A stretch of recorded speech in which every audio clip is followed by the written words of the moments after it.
Scusate se sono sudato, ma non è il sole inganna, è che ero con il mio gruppo preferito, gli Avanti, e a fare fitness, PAM, cioè ripetute, e poi palestra, una sessione di gambe.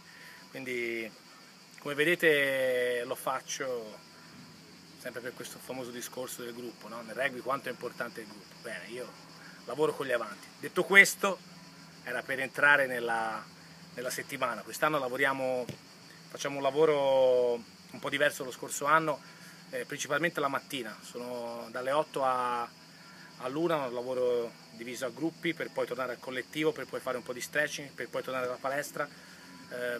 Fatto perché? Fatto per cercare quello che forse lo scorso anno non è andato molto bene, cioè la concentrazione durante la partita. E ovviamente questo si allena durante la settimana.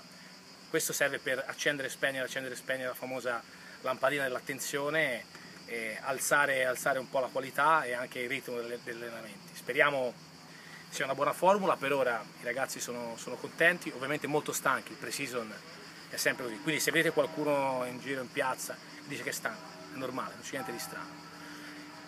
Per finire, siamo quasi vicini alla prima amichevole, Treviso, una squadra insomma importante, giocheremo qua al Battaglini, quindi una bella amichevole di lusso, come si dice. Vi aspettiamo tutti quanti qua allo stadio, e se volete venire a vedere allenamenti, venite la mattina dalle 7:30 all'1:30. Il pomeriggio trovate Franco, l'Elena a volte e Enrico che taglia il campo, per il momento, però noi siamo sempre qua. Ciao!